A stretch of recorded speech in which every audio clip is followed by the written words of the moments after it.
روزانہ استغفار کرنے سے زندگی کیسے بدلتی ہے؟ کیا آپ کے گھر سے برکت ختم ہوتی جا رہی ہے؟ کیا دل ہر وقت بے سکون رہتا ہے؟ کیا رزق میں تنگی، پریشانی اور مسلسل ناکامیاں آپ کا پیچھا کر رہی ہیں؟ ہم میں سے اکثر لوگ ان مسائل کا حل باہر تلاش کرتے ہیں، جبکہ اللہ تعالیٰ نے ایک ایسا عمل بتایا ہے جو صرف چند لمحے لیتا ہے، لیکن اگر اخلاص کے ساتھ کیا جائے تو انسان کی زندگی بدل سکتا ہے۔ وہ عمل ہے استغفار۔ لیکن کیا صرف زبان سے استغفر اللہ کہہ دینا کافی ہے؟ استغفار کا اصل مطلب کچھ اور ہے۔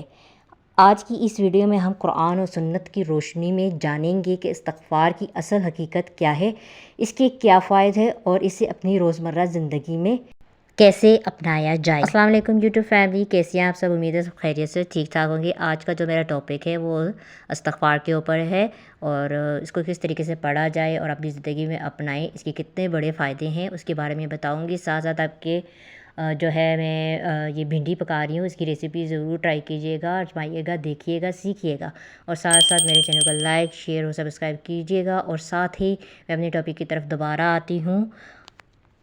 استغفار کیا ہے؟ استغفار کا مطلب صرف استغفر اللہ کہنا نہیں، بلکہ اپنے گناہوں پر شرمندہ ہونا ہے۔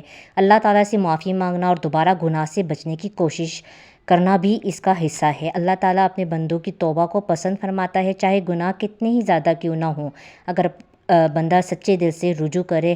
پہلا فائدہ اس کا یہ ہوتا ہے کہ دل کو سکون ملتا ہے۔ جب انسان بار بار اللہ کو یاد کرتا ہے، اس سے معافی مانگتا ہے، تو دل کا بوجھ ہلکا ہونے لگتا ہے۔ بہت سی پریشانیاں ایسی ہوتی ہیں جن کا علاج صرف اللہ سے تعلق مضبوط کرنے میں ہوتا ہے۔ دوسرا فائدہ اس کا یہ ہے کہ رزق میں برکت۔ قرآن مجید میں حضرت نوح علیہ السلام نے اپنی قوم سے فرمایا کہ اپنے رب سے معافی مانگو، وہ تم پر خوب بارش برسائے گا، مال اور اولاد میں اضافہ فرمائے گا اور باغات و نہریں عطا کرے گا۔ یہ اس بات کی یاد دہانی ہے کہ استغفر اللہ کی رحمت اور برکت کے دروازے کھولنے کا ایک ذریعہ ہے، اگرچہ رزق کا وقت اور مقرر مقدار اللہ تعالیٰ ہی کی اختیار میں ہے۔ تیسرا فائدہ یہ ہے گناہوں کی معافی۔ انسان جو ہے وہ خطا کا پتلا ہے، لیکن بہترین انسان وہ ہے جو اپنی غلطی مان کر اللہ کے سامنے جھک جائے۔ استغفار بندے کو مایوسی سے نکال کر امید کی طرف لے جاتا ہے۔ چوتھا فائدہ یہ ہے کہ ذہنی سکون۔ جب انسان ہر وقت ماضی کی غلطیوں میں پھنسا رہتا ہے تو وہ ذہنی دباؤ کا شکار ہو جاتا ہے۔ استغفار انسان کو یہ احساس دلاتا ہے کہ اللہ تعالیٰ بہت بخشنے والا اور مہربان ہے۔ یہ احساس دل کو امید اور سکون دیتا ہے۔ پانچواں فائدہ یہ ہے کہ اللہ تعالیٰ سے تعلق مضبوط ہوتا ہے۔ استغفار صرف مشکلات کے وقت نہیں بلکہ خوشحالی میں بھی کرنا چاہیے۔ جو شخص ہر حال میں اللہ کو یاد رکھتا ہے، اس کا ایمان مضبوط ہو جاتا ہے۔ استغفار کیسے کریں؟ کسی خاص تعداد کو لازمی سمجھنے کے بجائے اخلاص کے ساتھ کثرت سے استغفار پڑھیں۔ استغفر اللہ ربی من کل ذنب واتوب الیہ پورا پڑھیں تو یہ زیادہ بہتر ہے، لیکن استغفر اللہ استغفر اللہ استغفر اللہ اس طرح بھی آپ پڑھ سکتے ہیں۔ صبح شام جو ہے نماز کے بعد یا جب بھی فرصت ملے، دل سے اللہ سے معافی مانگیں اور اپنی اصلاح کی کوشش کریں۔ جب قرآن میں ہی استغفار کی جو ہے وہ فضیلت بیان کر دی گئی ہے کہ رزق میں فراوانی، اولاد اور بہتی نہروں تک کا ذکر ہو گیا ہے، تو اس میں تو کوئی شک کی گنجائش رہتی ہی نہیں ہے۔ اس کی کتنی بڑی فضیلت ہے اور اس کو پڑھنے کی کتنے یعنی کہ برکات ہیں، تو اس سے ہمیں جاننا چاہیے۔ تو آپ دل سے توبہ کریں، انشاءاللہ اللہ تعالیٰ ضرور جو ہے وہ آپ کے حالات بدلے گا۔ اس لیے نہیں کہ حالات بدلے، آپ دل سے توبہ کریں، اور یہ اثر بھی تبھی کرتا ہے جب آپ دل سے اللہ تعالیٰ سے توبہ کریں۔ ایسے ہی منہ سے پڑھتے رہیں گے تو اس کا کوئی بھی اثر نہیں ہے۔ استغفار کوئی جادوئی عمل نہیں ہے، بلکہ اللہ تعالیٰ کی طرف سے سچی توبہ رجوع کرنے کا راستہ ہے۔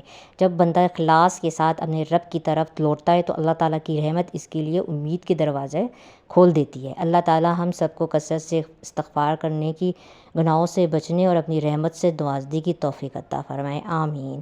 اور آپ کو یہ ویڈیو پسند آئی ہو تو اسے لائک، شیئر اور کمنٹ میں ضرور جو ہے آپ لوگ استغفر اللہ لکھیجیے گا۔ اور آپ کو یہ بھنڈی کی ریسیپی بھی سمجھ آ گئی ہوگی، میں نے شملہ مرچ ڈال کر اس کو پکائی ہے، امید ہے آپ کو پسند آئی ہوگی۔ اس کو اس طرح ضرور ٹرائی کیجیے گا۔ یہ ہماری گھر کی اپنی بھنڈی تھی، ٹماٹر بھی گھر کے تھے، تو میں نے یہ پکائے تھے اور کہ کافی ماشاءاللہ سے مزیدار تھی، اور اسے کچی سی بھنڈی تھی، بڑی زبردست پکی اور خوشبو بھی بہت اس کی اچھی آ رہی تھی۔ تو ضرور آپ اس ریسیپی کے ساتھ اس کو ٹرائی کیجیے گا، انشاءاللہ آپ کو پسند آئے گی۔ اور مزید بتائیے گا کہ آپ کو میرا ٹاپک کیسا لگا، اور استغفار کو اپنی زندگی کا حصہ بنائیے گا، انشاءاللہ آپ کو اپنے دن بدلتے ہوئے نظر آئیں گے۔ اور یہ بھی مجھے کمنٹ باکس میں بتائیے گا کہ کیا میں آپ کے ساتھ بسم اللہ الرحمن الرحیم کا جو ہے ٹاپک اس پر بات کروں، اس کی فضیلت بیان کروں۔ تو اس وقت تک مجھے اجازت دیجیے گا۔ اللہ حافظ۔